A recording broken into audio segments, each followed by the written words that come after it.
Bonsoir et bienvenue à cet événement de ce dimanche 3 juin. Ce beau dimanche, merci d'être là, cher public. Merci d'avoir fait le déplacement. C'est très flatteur. Je dis merci à tous les invités.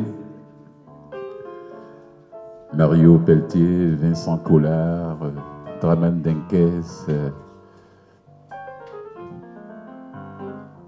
Thomas Langlois, bien sûr, et Catherine Larrivain.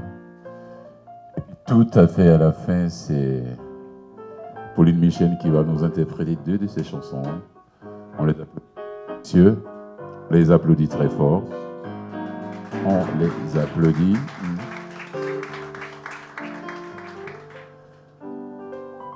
Je dis merci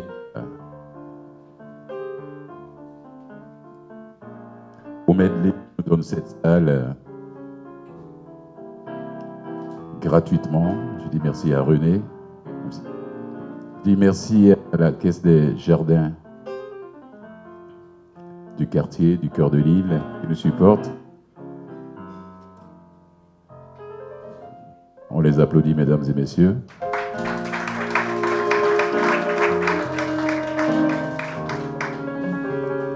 En été, on se reposait juste le mois de juillet et puis on va revenir. Le mois d'août, pardon. Le mois prochain, on sera là. En août, on va prendre un petit repos, un petit break. Et puis on revient en septembre avec pour le 8e anniversaire de l'événement. Ça fait 8 ans quand même. Oui, 8 ans. C'est pas si facile. Et je dis merci à mes acolytes, tête derrière la console. On applaudit la personne grâce à qui on attend le son. Hakim, qui est caché là, grâce à qui on a les photos et les vidéos.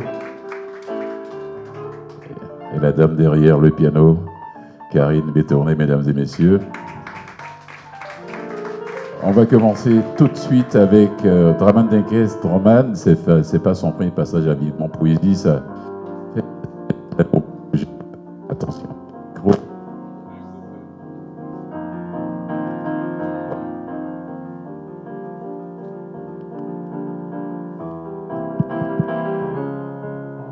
Il est déjà passé plusieurs fois à Vivement Poésie.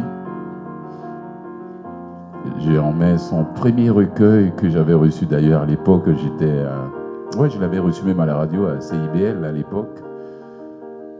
Quand il avait sorti ce recueil, la Pastis et Vertige amoureux. Il a sorti un deuxième aussi, journaliste, écrivain, poète. Il réside quelque part là-bas en Ontario, à Toronto, je ne sais pas. Mais il est là pour un moment cet été à Montréal et puis on a échangé. J'ai dit, bon tiens, si tu es à Montréal, bon pourquoi pas, viens nous faire découvrir tes nouveaux textes que tu as écrits. Draman, tu es prêt? Mesdames et messieurs, on accueille chaleureusement Draman Denkes.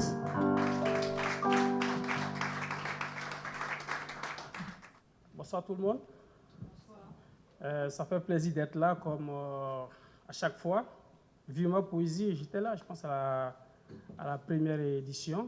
Et puis, c'était une belle initiative. Je suis content de voir aujourd'hui que ça dure 8 ans déjà. Je suis content de voir que ça dure déjà 8 ans. Et puis, depuis 8 ans déjà, on prend plaisir à être ensemble pour parler de poésie et de tout. Donc, ce soir, particulièrement, je vais rendre hommage d'abord aux poètes, à tous les poètes ici présents et puis à tous les poètes également qui nous ont devancés. Aux poètes symboliques. Poètes à la pensée et aux idées saines. On a cru voir dans vos écrits des choses malsaines. Lire à vous une très laide intention alors que vous attirez notre attention. Vous avez prévenu le monde de la destruction et souhaité de notre vie de la construction. Signalez aux lecteurs peureux, même si le ciel devenait ténébreux. Présentez à la femme la beauté quand son attitude n'est pas fierté. Enseignez aux enfants le temps des amours quand ils entendent souvent le chant des ours. Traversant tous les obstacles monstrueux, vous livrez au monde un message fastueux qui saura guider notre âme majestueuse vers un horizon plus clément, même s'il reste encore du changement. Car dans le réveil du poète, chaste comme le regard du ciel qui l'approche, inoffensive comme l'urine d'un nouveau-né, il ne voit le monde se pavaner de sons en couleur et d'horreur en beauté dans ce néant où les mortels se plaisent, pendant que la joie béante envenime la peur. Du fond de ce soleil lâche tel le foulard d'un matador à l'éveil et qui se dresse comme un garde pénitencier, ne fait que fondre la révolte d'une tendre âme. Ainsi, l'abondance de l'air qui fait déplacer le remords de l'homme ivre se soucie nonchalamment et peu du temps qu'il lui reste à vivre. Pourtant, loin d'eux, dès son réveil, le poète a pu s'apercevoir du drame de l'humanité. Après tout, être poète, ici ou ailleurs, n'est rien d'autre qu'avoir la mesure du poids des mots, authentique et pratique.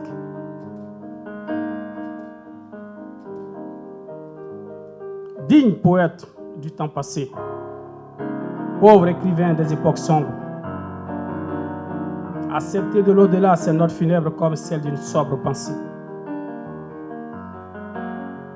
Immense miroir d'une vie écoulée, tu as traversé en l'homme sa douleur comme le sérum qui évacue la peur, telle l'intelligence qui guide l'esprit fertile.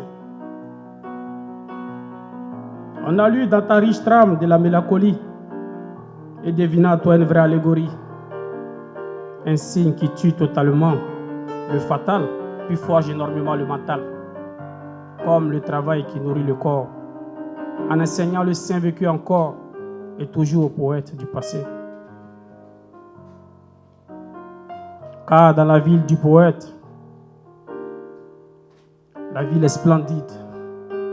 C'est une ville splendide où la poussière courtise les passants.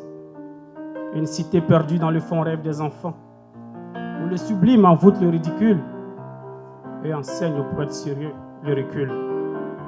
Cité des rimes de l'exil, où l'on escalade la muraille de la haute pensée fertile, tel un berger en quête de terre fragile. Dans un paysage fait de plaines, survit toutes les vertus saines. Et quand les nuages abandonnent le ciel, la nuit nous offre un temps doux comme le miel, où le déplacement lent et souple de l'air nous fait méditer sur l'indispensable règle qui ouvre à jamais les yeux du poète. Alors, gloire au poète. Ô poète, griot de lettres refoulées et ignorées, d'où viens-tu, majesté, avec ces visions égarées de la vie? Comment peux-tu pleurer avec des mots? Songe à notre infernal vécu et épargne-nous ces mots incurables qui refusent le courage.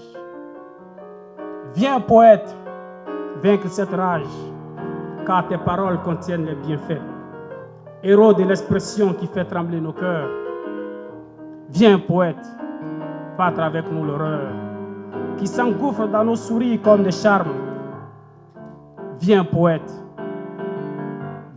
battre avec nous l'horreur.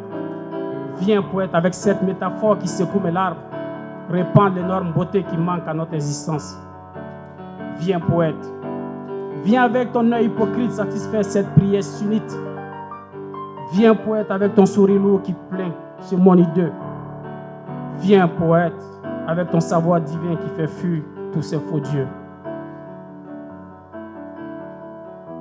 Car dans l'esprit du poète, comme dans une bibliothèque, où fleurissent les mots des saisons nouvelles et pathétiques, sa pensée redoutée sur le secret du temps n'oublie sans bruit la foi des choses du corps. Éveille dans ce monde fugitif des hommes leurs sentiments primitifs que les premiers rayons du soleil ont béni et nourri sous le ciel des ciels. La splendeur de l'air trébuche sous le cerveau obscurci des mortels, sous le regard inconnu des femmes, comme un ballon sur un terrain rocheux. Pendant que les vertus s'ignorent du palais des rêves de la poésie, les rimes s'effacent dans l'immense champ brumeux, où pourrissent les fruits symboles du plaisir. Le vigoureux hasard couche des vallées de chagrin que guide l'esprit limpide et peureux, rarement serein, du poète heureux, dans l'esprit du poète.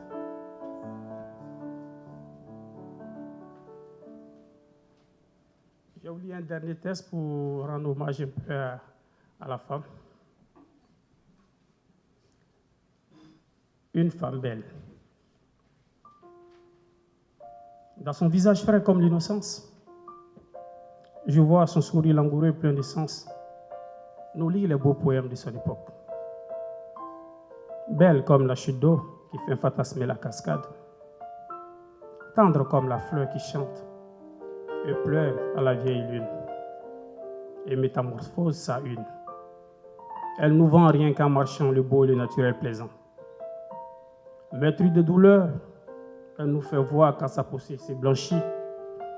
Un corps étonnamment joyeux et drôlement abasourdi. Son regard éclatant du pardon est large, comme le premier don qu'accompagne le baiser d'une vierge, dont nous ignorons toujours l'âge. Elle chatouille sur l'ironie du soleil couchant, les blessures vertigineuses d'un vieil homme, et fait naître dans un paysage clair, comme l'œil d'une biche et fine comme sa chair. Un jardin ébloui de gaieté, graduellement plein de santé.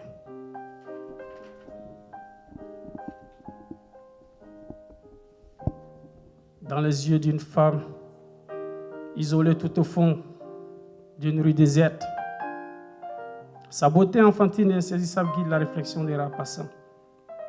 Snob poète que je suis, du haut de mes sentiments fait son portrait. Dans les yeux d'une femme sont écrites les plus nobles et riches aventures, parfois tragiques, souvent romantiques. Innocente comme l'air, courtoise comme l'éclair, elle s'en va, volant parfois même comme un oiseau à la recherche du mille doré. Tout cela pour me convaincre de son courage et de sa bravoure. Femme d'un temps déjà écoulé, elle est loin d'être une renégate. Ces esprits flottants semblables au passage de nos rêves laissent toujours sous la voûte du ciel entrevoir l'espoir d'un mieux-être. Le regard égaré, le souci présent, elle démystifie ce monde absent et cette nature trop moribonde. Si lâche, qui lui rend le corps beau et l'âme laide. Elle a beau fuir l'histoire de sa vie, la vision de l'homme lira dans ses yeux le déchet de notre monde fâcheux. Si lâche et fébrile pour comprendre une existence qu'il doit résoudre.